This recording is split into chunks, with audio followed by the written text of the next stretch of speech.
Hello, my name is Heidi Ellsworth, and this is Coffee Conversations from the Coffee Shops.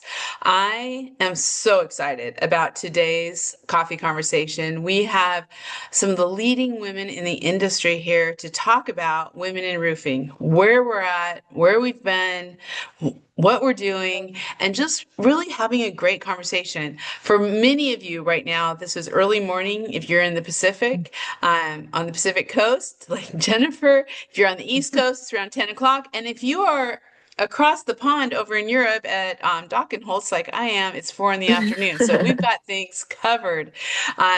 This is just really great. So let's go ahead, and I want to, first of all, housekeeping. This is being recorded and it will be available within 24 to 48 hours. And of course, the chat is open. I am so excited to have all of you visit. I can't wait to see all the names that are coming in. Please, questions, comments, emojis, you name it. We're going to be taking those all the way through and I'll be sharing those. So keep the chat hopping. The ladies here are also going to probably be chatting back to you too. And please share this. This is the information that can help people's businesses, their careers, you name it. It is so important. So please share this out to everyone, let them know about it, and it will be on demand. So I want to make a huge thank you to QXO. QXO, as you'll hear later on, has the women roofing professional of the year, excuse me, every year, and we have one of the winners here, Michelle. And I am so excited for us to talk about that. QXO, thank you so much for sponsoring this and really being a huge advocate and ally for the women in roofing. Okay, let's get started. First of all, we'd like to do some introductions. So I am so happy to have Christine on the show today. Christine, welcome. Introduce yourself. And if you could, we'd like to hear about your journey in roofing and a little bit where you've been and where you are now. So kind of give us the big picture. I am Christine Mackenoff, currently serving as the chairwoman of National Women in Roofing. Very proud of that. Currently with Atlas Roofing Corporation, working as a director of FP&A. It's a new role for them, so I'm excited to see what I could do there. I come from 30 years in distribution. Started when I was 19 years old at Allied Building Products and worked my way up in various finance, corporate positions. 2013, I went back to school. I was late bloomer and got my degree, and that really inserted me into operations where I got to learn about the business, supporting the whole country and knew what was going on everywhere. And that was really exciting. And then within a few years, that's when National Women in Roofing came around, and proud to be a founding member there. You know, Jenny and Heidi and Sherry, they were the ones that kind of picked me out, and I was happy to support and grow that organization. And that's where we are today.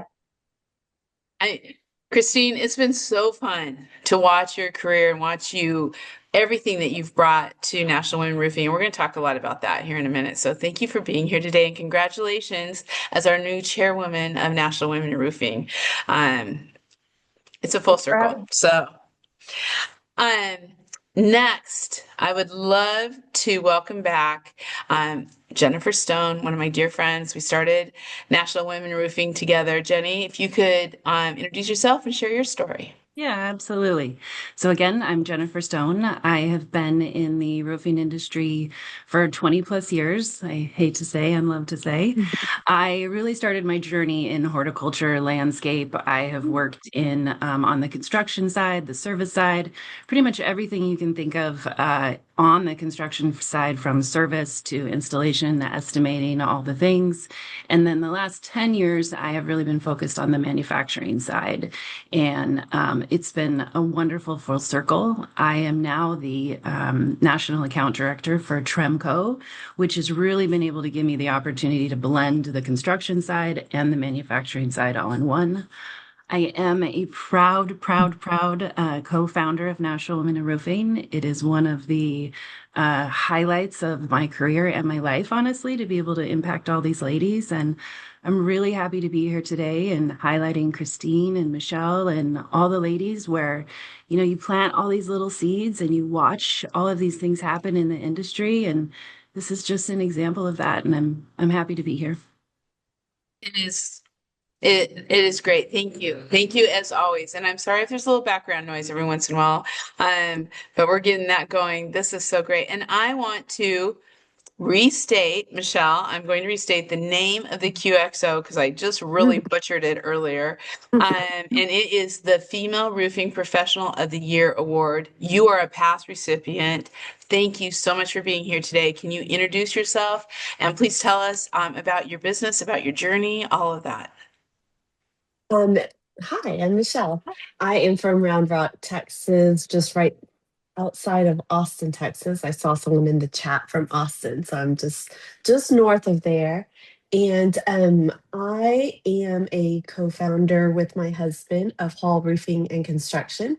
And we are a small business, small but mighty. We try to make a big impact in the community. That's what we are known for is as much as we love the roofing industry, we want to make sure we make our mark in the community as a whole. Um, both my husband and I, we met at Farmers Insurance. So we were actually on the insurance side of the roofing industry, inspecting for insurance companies for hail damage, windstorm. When we wanted to get off the road, he started this company, and I just was along picking up all the pieces of all the things that he did not like to do. Um, so we made a great team that I was the the doer of the things he didn't want to do. I love to train. That's where I excel. And since then, we also opened up 3 bars and restaurants, and we do operate those in addition to the roofing company. And I serve on several boards in the community because it's important to me to give back. And then I also am a local elected leader on the Round Rock City Council. Michelle, I have to tell you, you inspire me so Amazing. much. And I know you also have a couple little ones at home. I have one, and she's very busy. She is in basketball and volleyball and church, and she's in competitive dance, which, by the way, is not for the weak. Mm. If you are in competitive dance, you are in it, and everyone is in it with you. Wow. Well, you know, that's one of the things I want to kind of talk about here is really what it's to be a woman in business, period. To be a woman in roofing or into more of a traditional male dominated. And I don't even like really saying that anymore because I just don't Male feel that that's the populated. case. It's male Male populated. populated. There you go. Thank you, Jenny. Um, there's some, you know, there's challenges. There's challenges across the board, but there's also a lot of opportunities. And I think there's been a lot of wins in the last decade. Michelle, I would love to kind of start with you on what you've seen in you starting your business with your husband, but then also, you know, you have several businesses and that balance of kind of putting everything together and also kind of how have you seen your journey as in kind of meeting some of those challenges and creating opportunities for yourself as a woman in this industry? So I am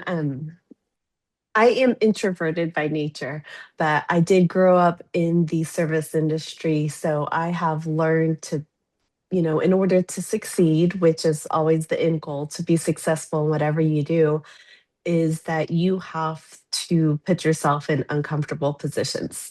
So sometimes that means, hey, I'm going to join this conversation. I may not be comfortable doing that, but I'm going to do it because it's important. Um, I do whatever I commit myself to or commit our companies to, I want to commit intentionally. I never just join a group just to put it on my resume. We got involved in National Women in Roofing here in Central Texas because I saw a need in this area where people were coming to me, local other roofers and women from that group, and they're like, "This is so hard. What do you think about this?" And I was like, "Well, let's all just join this and let's all collaborate together."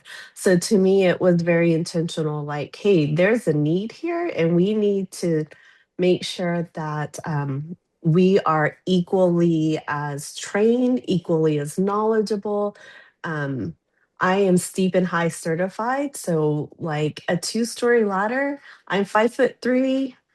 I'm not large in nature, but I am not going to back down on a 2-story steep roof if that's what the need is. The need is to climb up on this roof, inspect it, tell them what I see. I just don't back down. So if I'm going to commit to something, I'm in it. I think that is great advice because I've kind of found the same thing. When you get involved, you see people who just kind of maybe show up and they aren't committed, but you want the people who you want to be all in. And I'm actually going to go to Christine because Christine, you've always kind of talked that way too. So I'd love for you to talk a little bit about the challenges. And it's interesting because Michelle, as you have your roofing business where Christine, well, Jennifer, you're a contractor too. You've done it all. And Christine, you've been involved in both distribution and manufacturing. Talk a little bit about those challenges that you've seen in your career and for women, and how you've turned them into opportunities. When I was growing up, I didn't really know a lot about the roofing industry. When you're in finance, you're looking at numbers every day, and then getting out into the field in that role, supporting, the leadership. It's like you're the only woman in the room, and in the beginning, I'm afraid to have an opinion or say things. But I found asking questions really helped me, and just really trying to understand and learn, because I see the work-life balance too coming in. I was fortunate to have a job where I had a little bit of flexibility. I have a 20-year-old daughter, so I didn't want to miss out on any of that time. Now I'm a little more seasoned and I can look back and say, hey, I'm proud that I didn't miss her softball games and, still watching her, supporting her through college now, playing softball. It's easier in like a support role to have that balance than it is as a contractor. And I recognize that because some of my friends, it's amazing to see all these women that I've been friends with for so many years start their own businesses and still trying to figure out that work-life balance because it's so important. You're building your business, you want to give your customers all, but then there's still sometimes that you have to step back and take time for yourself. So just finding that balance in whatever role you're in, finding that supportive environment that you can work in, make sure the leadership where you're working recognizes you as a person, as a woman, and everybody's needs are different. I think that's really interesting, Christine, because I definitely throughout my career have made changes, and it's always been about my family. It's always been at that stage where my kids were, the stage we were, what we needed to do, and it's always been kind of my guiding light. And now that my kids are all grown, I'm kind of like, people are like, but you're doing it all the time. And I kind of love it. And my kids are grown and I work with them. So now I can do it all the time. So there's just all these different stages of life. And Jenny, I would love for you to kind of talk about that. And that you and I, not you and I, you talked about this at National Women in Roofing on some of the stats of work-life balance. And you've done a lot of the same things I have. Yes, I want to point out a couple things that Michelle you said, and one of it is, you said you were an introvert and that when you put yourself out there, you do it anything anyways, and that's one of the things that, believe it or not, the people who really know me know is sometimes you have to use your voice even if it shakes, right? And there's been so many times where I've had to step up. My voice is shaking. I'm trying to get the message out. Sometimes I kill it. Sometimes I totally butcher it, right? But you continue to use your voice even if it's scary. And I think that has been really one of my guiding principles in life is to just do it even if you're scared, even if you're not ready, even, because learning lessons are going to come as long as you don't take yourself a little too seriously, which of course we all balance, right? So I wanted to highlight that. I think that is such an important thing for everyone is that everyone's voice, the women out here and the women in this industry, even you touched on it, Christine, about how you were, afraid to speak up in a room. Speak up, speak up. And most of the time you find what you have to say or the questions you ask, other people are thinking, or, and we compare ourselves to the men in the room and what they would say or what they know or what we don't know. And I've spent so much of my career doing that and then so much really trying to combat that. So I wanted to touch on that because I think it's such an important point for women. And then, Christine, you also talked about seeing a need for collaboration and seeing a need with women. And that by far is that is where we make the most impact as well, is just those little seeds that we plant of encouragement, hope, collaboration, and connection, right? I know that wasn't the question you asked me, Heidi, but I just wanted to comment. Those two things are so important here. And then, as you know, Heidi, when you talk about work-life balance, I don't think there is such a thing. I think there just is life, right? And that's a different opinion than some people. But I spent a lot of my career, trying to be a mom at home and pretending like I didn't have a full-time job, being at work, trying to pretend I didn't have a bunch of children I was trying to raise and all the things, right? I spent a good portion trying to separate the two and be fantastic at both. And then, I was actually at Nation's Roof when one of the leadership got me a book that said The Work-Life Balance Myth. And it completely changed my perception of how I was presenting myself at home, how I was presenting myself at work. And it was like, no, this all needs to be one big fat mess. And we have to align priorities forward, right? And Heidi, you are such a great example, and Christine, you talking too. There was a big part of my kids growing up where I did have to work, right? And you feel that guilt all the time of that balance. And it took me until later in life to be able to be like, actually, no, this is the time that we need to take, and I need to put my kids first, not just at home, not like sneaking out of the office or whatever it is, right? Saying I have an appointment when really you're going to something. Like, I've done all those dumb things for the family. And it's integrating it all. And the sooner as a woman, as a parent, as anyone, where you can integrate it all and be proud and design the life that you want, the better off we all are. And I say that from a lot of mistakes and seeing a lot of really purpose-driven people that have gotten it right from the beginning. You know, yes, yes. And I want to, questions, comments, please feel free to put those in the chat.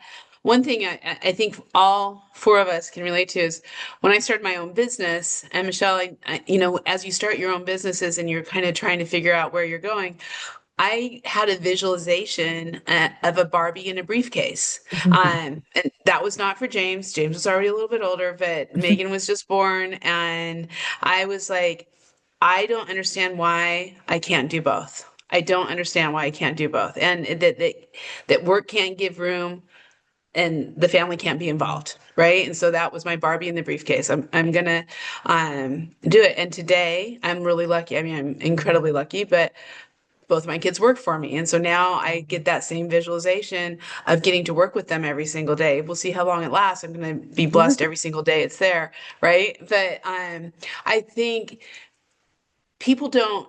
women think that way.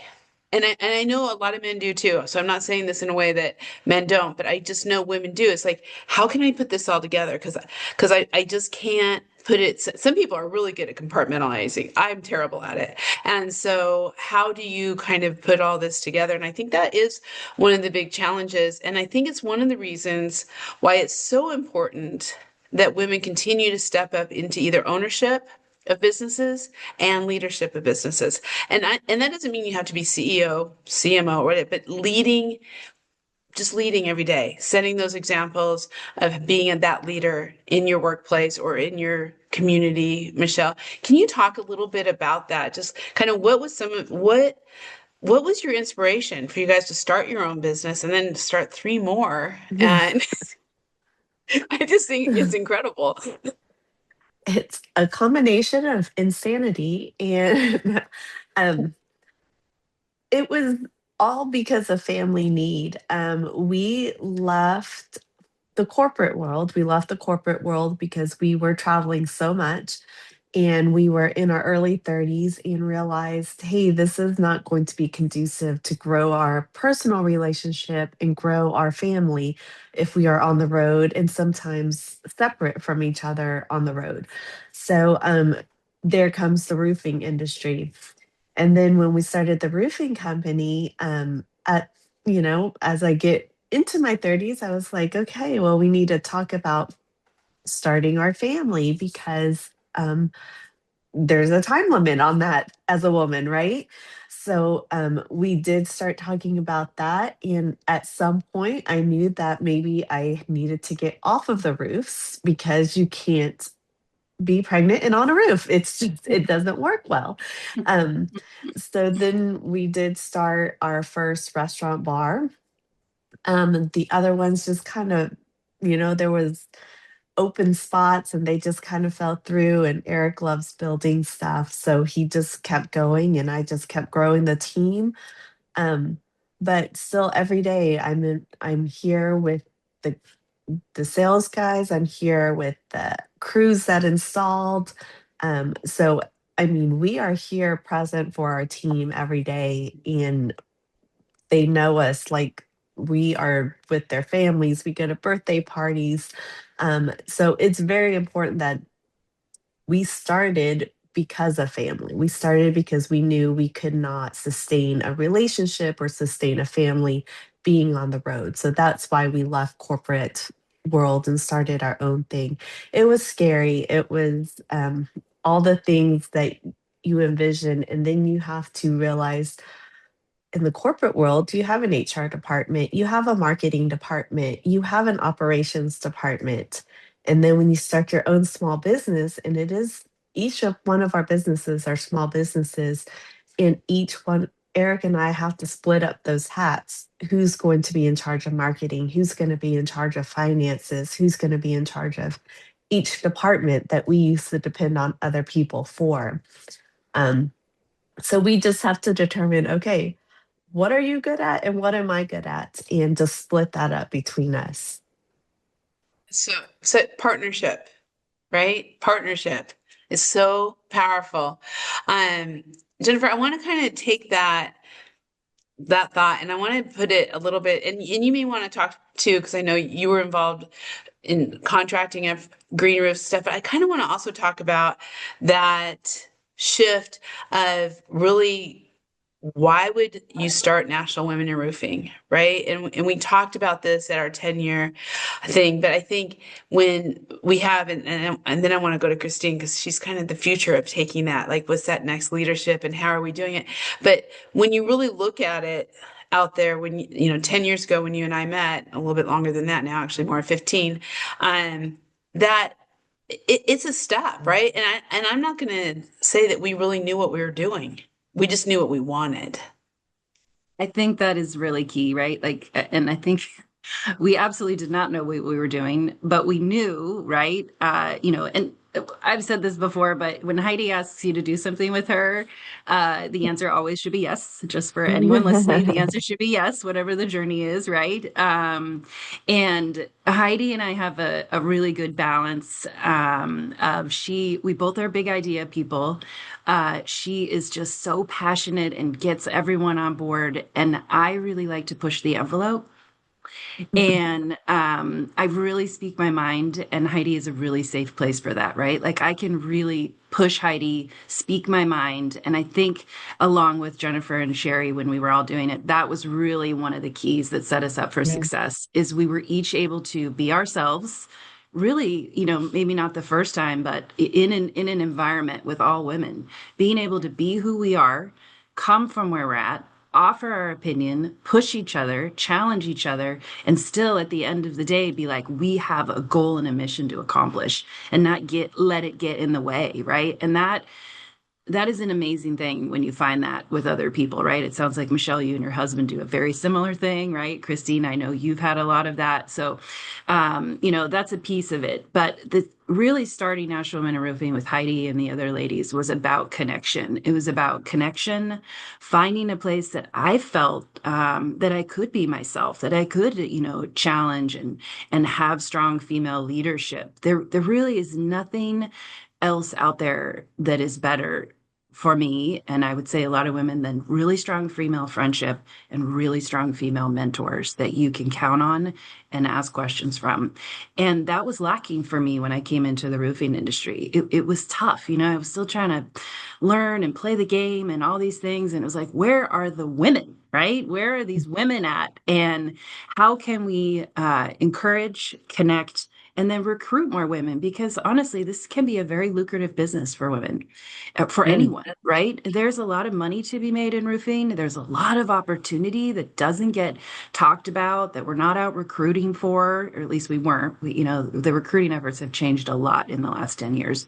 And showing women like, listen, come on, there's a place for you. There's a place you can have mentorship. There's a place you can get education without the fear of asking. There's a place for you to rise up, to volunteer, to get, a seat at the table.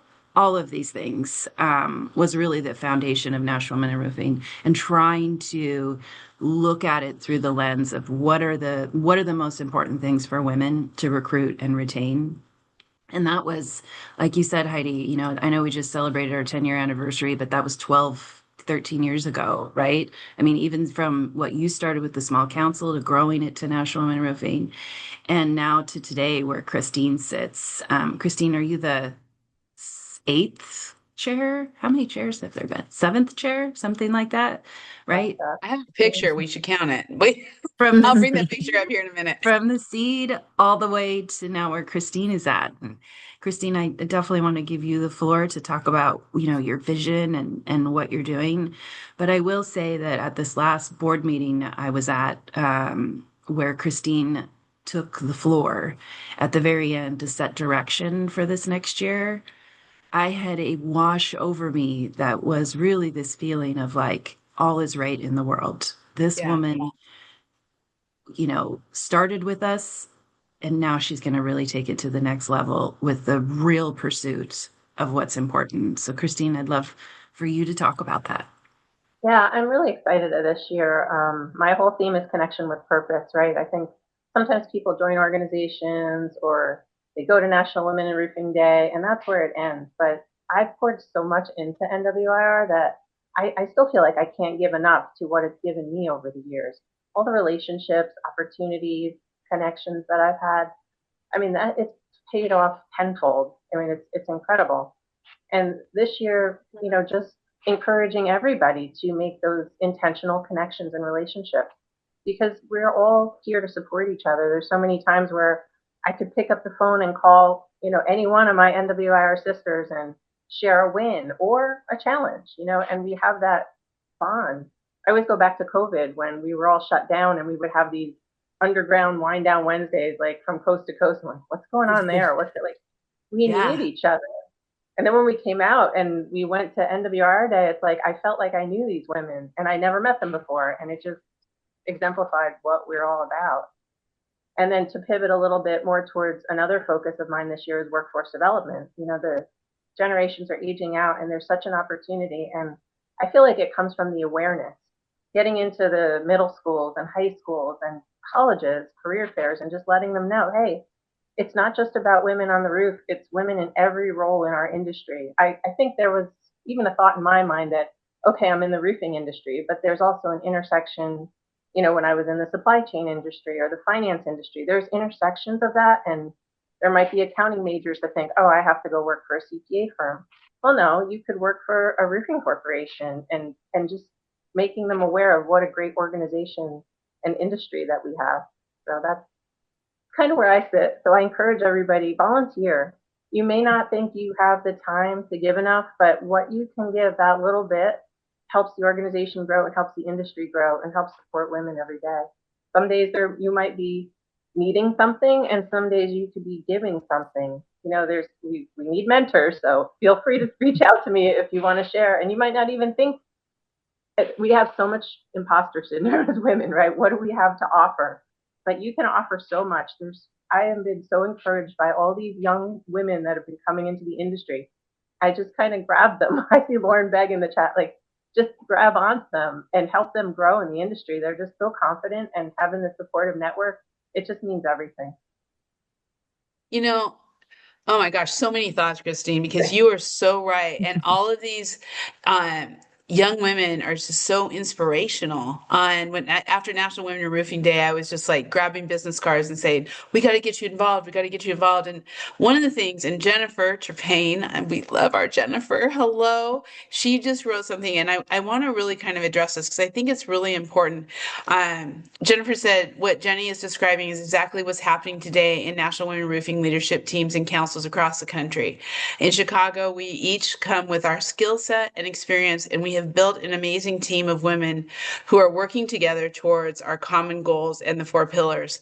I think that's so important because that's, when I look back of when we started National Women in Roofing, these are friendships that I can't even describe. They just are a part of me. They're so deep within me. And Michelle, you're just saying you started a council in Central Texas, right? Central. Yeah.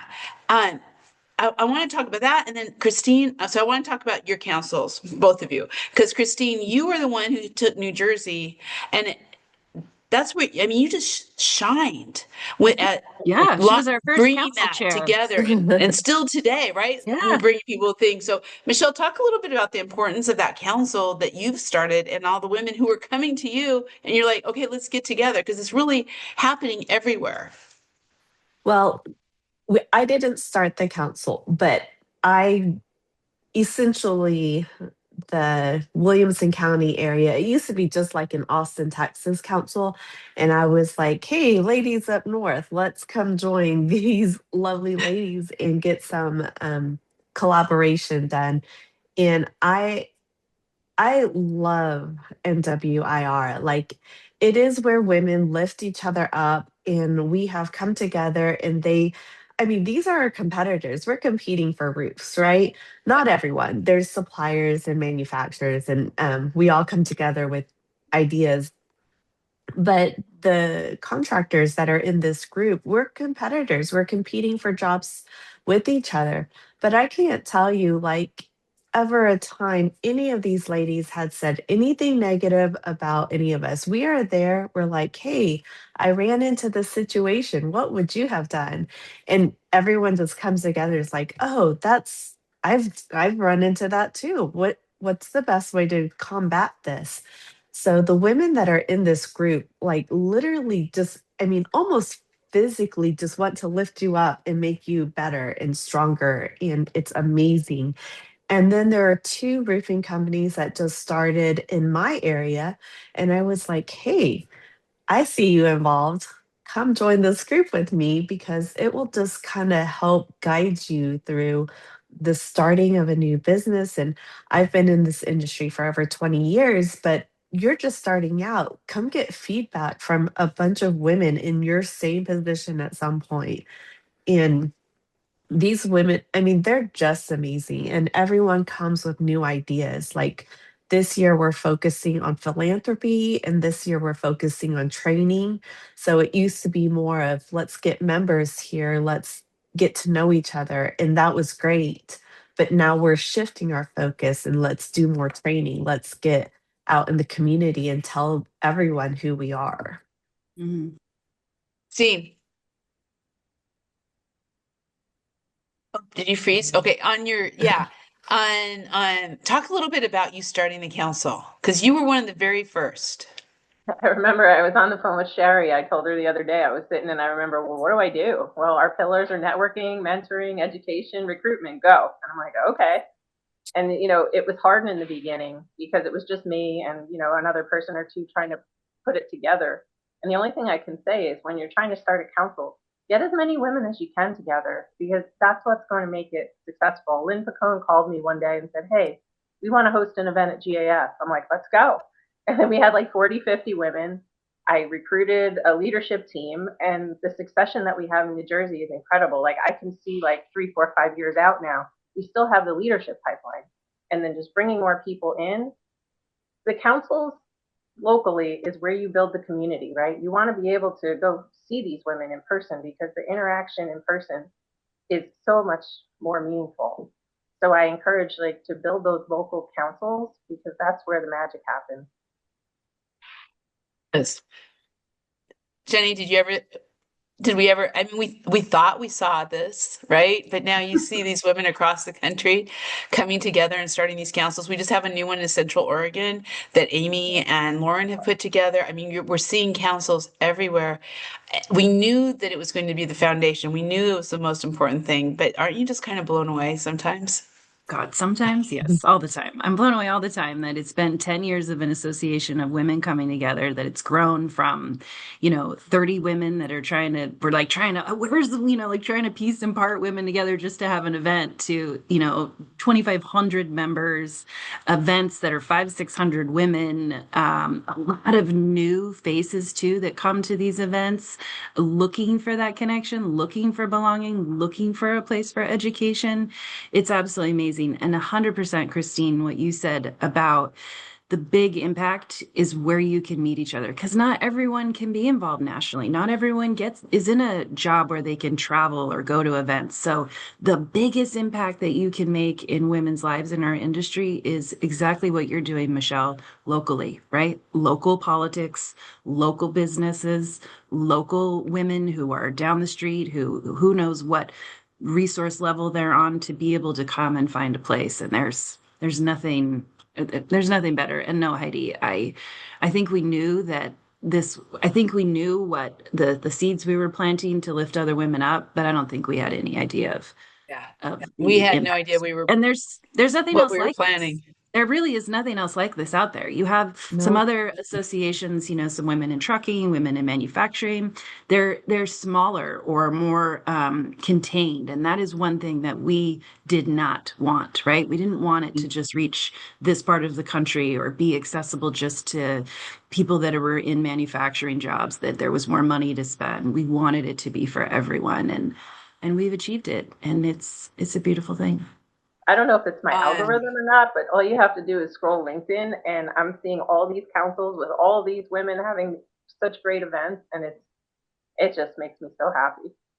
Everything. Yeah. Yeah. And yeah, I did see in the chat too, Heidi, I know this is your role to read the chat, but Go ahead. questions about, sometimes you're at a place where you don't know if you're in a spot to be a mentor or you still need mentorship. I'm definitely in a spot where I still need mentorship. And also, I feel like I have some value to bring as a mentor. And I think both things can be true, right? You can be in a spot where you're not sure, go be a mentor anyways. Like someone just starting out can be a mentor because as long as you check egos at the door, you're going to be able to help each other grow no matter what, right? And then if you feel like you want someone that's a mentor, reach out to the mentorship committee within National Women in Roofing, reach out to any of the leaders that you see on councils that you see within National Women Roofing, and just, be open, honest, and vulnerable and talk. And you're going to find the answers that you need. Yeah, and don't let age get in your way. I find I have some amazing mentors who are 20 something who I look to teach me so much about things that I just didn't grow up with or that I don't understand or that I want to make sure I'm thinking in a different way and expanding how I think and we won't even go into how much I need on technology but that I think that mentorship is so important on all directions. That's why everybody can be involved. And I love this. We have a question from Mandy McIntyre. What steps can women take to move from having mentors who advise them to having sponsors who, oh, this is a great question, to having sponsors who actively promote them for stretch roles, leadership positions, or business opportunities? Michelle, you want to start with that one? A good question. Yeah. um, could you repeat the second part Yeah, for yeah, me? yeah. The The second part, sponsor. sorry. Yeah. Yeah, basically what it's saying is how can you go from someone mentoring you like on, here's how I did it, visualization, all that kind of stuff, to actually helping them find jobs, get promotions, start their own business, actively kind of in that more active way of helping them to that next step in their career. I think I play a role for mentorship and in local people around here. And for me, if somebody ever tells me that they have a need for something, like I am really great at training people, and I would like to train more in the roofing industry. Immediately, what I do is that's a bug in my ear. I'm going to go network at all the events I network in, and I'm going to say, "Oh, you're looking for a trainer. I just met a wonderful person that would be great. I should introduce you." Um, I think part of the mentorship is making connections with other people. And being an introvert, I listen a whole lot. I sit back, I listen to what people are saying their needs are. And then it's like, oh, I just went to lunch with NWIR and I heard that these ladies are looking for this. And then I heard somebody looking for that. So I love to make those connections, and how they take off from there is great. Sometimes I know what the outcome is, sometimes I don't.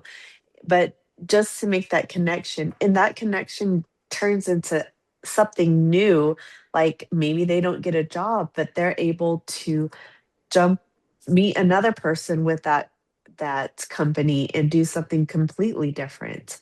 So for me, it's all about networking and communications, and connecting people to someone that may be able to change their trajectory.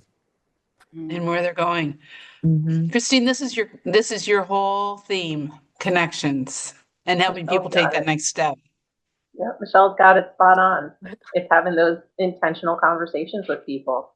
And then sometimes you have another conversation with somebody else and it clicks. I've helped connect Mhm. many people to the opportunities just because I'm listening on both ends. And Michelle, I can't really add too much onto what Michelle said because she hit the nail on the head. That's what it's Hey, about. I'll say one thing, Heidi, on that. Definitely, women are incredible brokers and connectors of people. So continuing to use that as our superpower to help other women, but specifically to Mandy's question, those are all important things. But I think the top thing that we need to do is really dive into designing the life that you want and really reaching high goals, right? You can't help someone with a leadership position. You can't help someone with business unless they have really thought to themselves, this is what I'm capable of. Here's what I'm looking for. Here's the positions that I want in my future. Once you can sort of help someone and craft that for yourself, then all that networking and brokering comes together. But without that step, that thinking of where you want to go, that what does that mean, Mandy specifically, right? As you're helping people, what does that mean to you, leadership? What does that mean to you, a senior role in your head? What is that, what's the design for that? And putting it out, whether you want to call it setting goals, manifesting, whatever it is for you in your space, right? That's such a key component of helping someone get to the next level. You know, I want to hit on that too because I think that's really important. And as you well know, I'm huge in visualization. I was just meeting with a young lady who's thinking about where does she want to go with her career and stuff. And same thing, go home, write it down, show it to your family. Do not post it until you have everybody on the same page and then put it right on your refrigerator where you see it every day. But you said something, Jenny, that I think is that sometimes people miss that is really important. And that's understanding, looking in the mirror at what you do well and what you don't do well. I've talked to a lot of people who are like, I want to do this. And I'm like, okay, great. What's your experience? Well, I've never really done it. I don't know. And so and that doesn't mean you can't do it. That just Yeah. means you need to be honest with yourself, get the skills you need to do whatever you want to do and go that direction. One thing I'm going to say on Mandy's question is women helping women, handing out a hand. When somebody wants to start a business, if you're a business owner, send them the contracts. Send them, if you paid money for legal and you have your contracts or your forms or you've paid for all that, I don't know, this is how I am.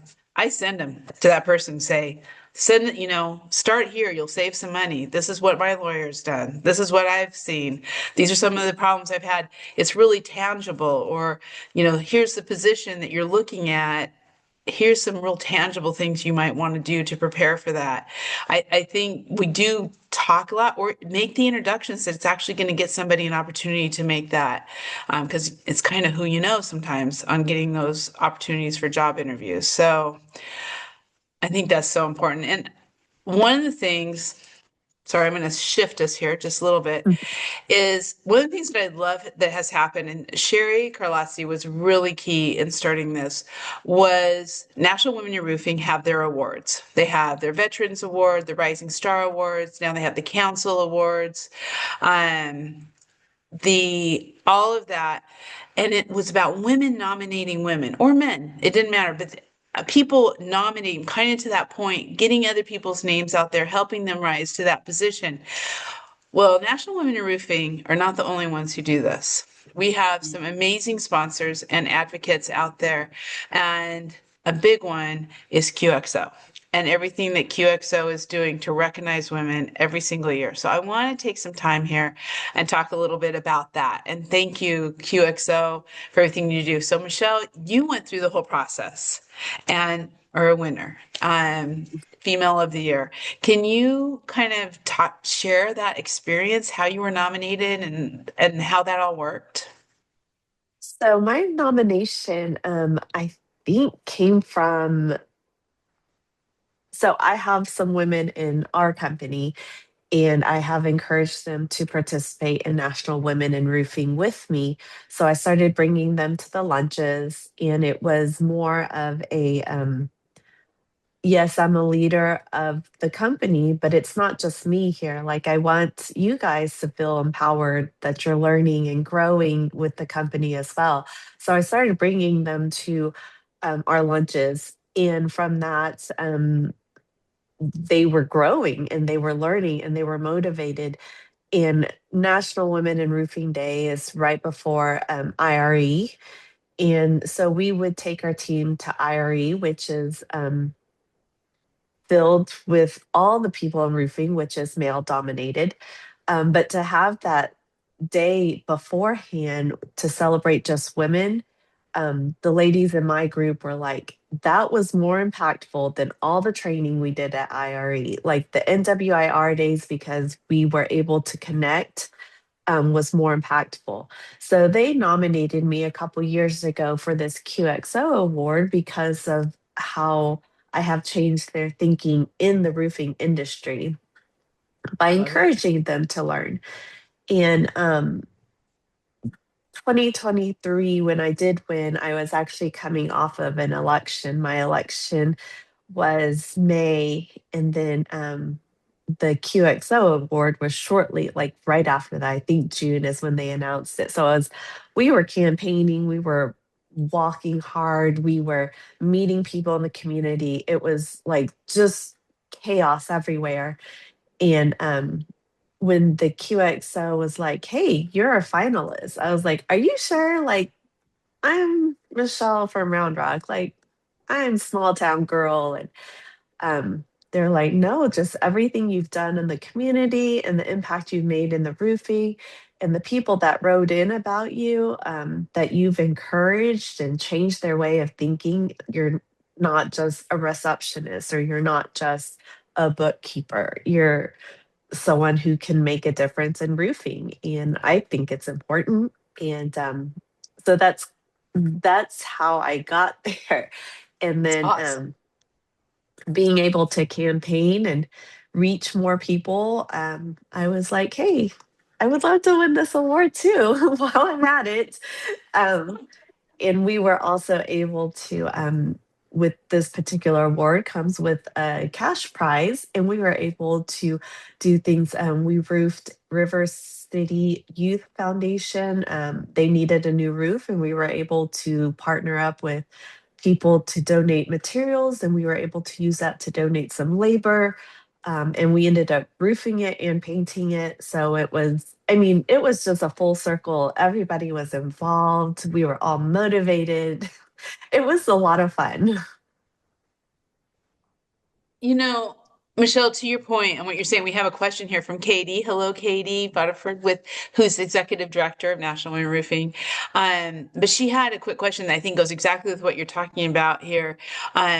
When you mentioned being an introvert, do you have any tips for women that don't feel confident advocating for themselves, whether to their employers or on the job, or in your case, you know, you were like you put yourself out there, and then your employees put you out there. I mean, that says so much. How can other women kind of think that way?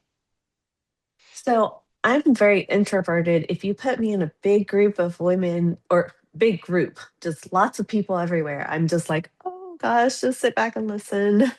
Um, but if I have one-on-one conversations, I feel like I'm heard, but I also feel like I can truly hear them as well. So if you're advocating for yourself, start with those small conversations with one person. And it doesn't have to be the top person, doesn't have to be the owner, the boss. It can be the person that you deal with on a day to day basis. Just have the conversation like, hey, I really see myself going here. How do I get there? And once that person knows that that's where your goal is, then they may have that conversation with the next person. Um, but if you are not comfortable like going to the head boss and saying, hey, I need to be here and you need to make it happen. Start with people you are comfortable with and then take it a little bit out of your comfort zone and talk to the next person and say, hey, I've had this conversation. They gave me great tips. Do you have something that you can help me get to my goal and get to the next step? But you don't have to like just jump the ladder and really scare yourself because then you don't look confident. So just take those tiny steps and make sure everyone knows what page you're on. Like, this is where I am. This is my goal. How do I get there? And everyone will have, like, here's the next step. Here's what you should do. Try this training class. It will really help you get there. But just take those little steps. And if you just make little progress, then you will get to where you are going. And Katie says, thank you. Stretching Mhm. comfort zones and increments can be a great path to personal growth. And I'm always like, find the nugget from every conversation. And I think I like what you two are saying there, that comfort zones and increments. And so Jenny, Christine, let's start. Actually, I'm going to start with Christine. Can you talk just a little bit about, kind of some of these questions, and I'll read it here pretty soon. But on that point of really kind of advocating, I know you've done a great job both advocating for women and reaching out and advocating for yourself. It's not always easy, and you're also a World Award winner. So talk I about wanted that. to bring that back around. Michelle was our World Award winner this year in 2026 as well. That's right. So That's it's right, just nice to Michelle. be able to recognize Yeah. all these things that people are doing. Sometimes they see you showing up in your day to day job, or they're just seeing, a slice of who you are as a person. And these awards, like the Female Roofing Professional of the Year, the World Award, they're looking at the whole woman, right? All the different things that they're pouring into themselves and others. And Michelle, I love that you brought your team there and the women so that they can experience that because it's so important for them to see. Yeah, a lot of people just, even when I started, I always said to Sherry, I'm just an accountant, like what can I add? And people recognizing that, I think roofing is the common denominator that brings us together, but we're all women who need support, relationships, need each other.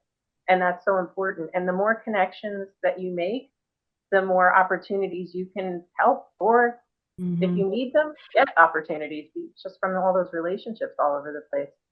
So I'm really happy that we're here talking about this today, and I hope a lot of people hear it. Okay. I have a couple things here, and then I want to come back to you, Jenny. From Jennifer George, another man. I'm just like all of our friends are on here. Hello, Jennifer.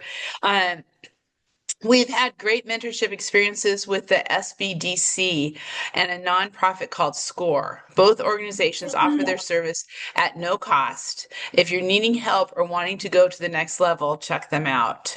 It's great. And you can find Jennifer is so involved in Arizona and has done so much with her own company and also as with Arizona contractors.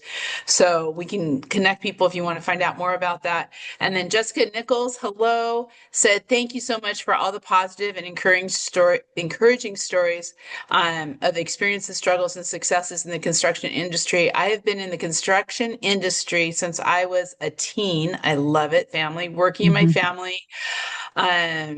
Sorry, I just lost I'm trying to get this so I can read it. There we go. Family style contracting business to now a director of admin and accounting operations. I always had the mindset that if I made it to the big boys table, then oh, I'm sorry, you guys. There we go. I'm trying to get, okay, there we go. Big boys get to sit at the table with me, then that is the measure of my success. I could not have gained this confidence and momentum throughout my career without other women such as you all. Thank you for being such a loud voice. Jenny, can you talk a little bit about that while I You catch your choke? But breath? I mean, Yes, absolutely. I know we only have about 5 minutes left, and we want to really have a good call to action for yes, nominating for thank this you. year's award. But I will say this, we are in a very lucky space as women and just professionals to have a tremendous amount of resources available to us for this, right? 20 years ago, there was not a tremendous amount of books about female leadership, asking for a raise, being confident in a room. You could Google any of these things and find books, resources, webinars. National Women in Roofing has a resource library where we have touched on probably all of these things in some sort of educational podcast, some sort of white paper, something. So the information is out there to go get it and learn and educate yourself on how to do these things. So I just wanted to say that quickly. Of course, we could go on and on about this topic for hours and hours because it's so meaty at the heart of what women need and desire, and there is a lot out there that can be helpful. And I would start with some of the other suggestions, but definitely looking at the resource library and what National Women in Roofing has already put out because we've probably covered every single one of the topics that you are interested in or need to learn more. And if we haven't, what a great suggestion for us to get on the calendar, right, Christine? Yep, Yeah, I was just going to type in the chat, sign up for our monthly mentoring sessions. Those have been a Yeah, hit. They're all virtual. If you sign up and you absolutely. can't make it, they'll send you the recording so that you can still get the content. That's It's a what we want to great, provide. yeah, it's a great way for an easy kind of introvert, not introvert connection with other people or those mentorship calls. That's beautiful. I love it. I'm seeing so many great comments in here. Everybody, please read the comments. I'm seeing, and I'm not going to get everybody, but from going from receptionist to owner, from working, having these conversations, Leanne Slattery right now as the first woman president of the Metal Construction Association. Leanne, yeah, and MCA and National Women in Roofing are working so much closer together now, and they're doing a lot of things. But Leanne's always been huge from the founding members of National Women in Roofing. This is where the nominations are going to open early March. So for the QXO Female Roof Pro, please, this is the address. Please check it out. You can find this, of course, all over Roofers Coffee Shop, and nominate nominate other women out there. Take the time to nominate, find the instruct. You'll see what the rules are, all those kind of things. But I think this is what we do. We help each other. And one thing I wanted to say all the way through here, from the very beginning in National Women Roofing, Christine and Jenny, you're going to remember this. We always talked about looking through the crystal of empowerment for everything that we do with for women in roofing. And I have to say that crystal is in good hands with you, Christine. So thank you. Thank you for taking that forward. And Michelle, thank you for all of your inspiration. It's just amazing. And as always, my friend Jenny Stone, we're going to keep pushing those boundaries. Keep pushing those boundaries. So thank you, ladies. Thank you so much for your time today. You're just inspirational, and everybody here is just like loving it. So thank you so much. Thank you. Thank you. Thanks, everyone. I want to say thank you to QXO. Uh, Amazing. Thank you for all your sponsorship, for your being allies, for really helping, being a huge sponsor with National Women in Roofing and Diamond sponsor. We appreciate you so much. And I do want to let everyone know, talk about excitement. 2 weeks from now, we have another Coffee Conversations, and Mandy McIntyre will be on that Coffee Conversations, along with Amy Staska from NRCA and some other incredible leaders in training and onboarding for retention. I mean, that's what it's all about. How do we train all these great people? And a lot of them are women. So for all of you out there, thank you so much. And we will be seeing you next time on Coffee Conversations.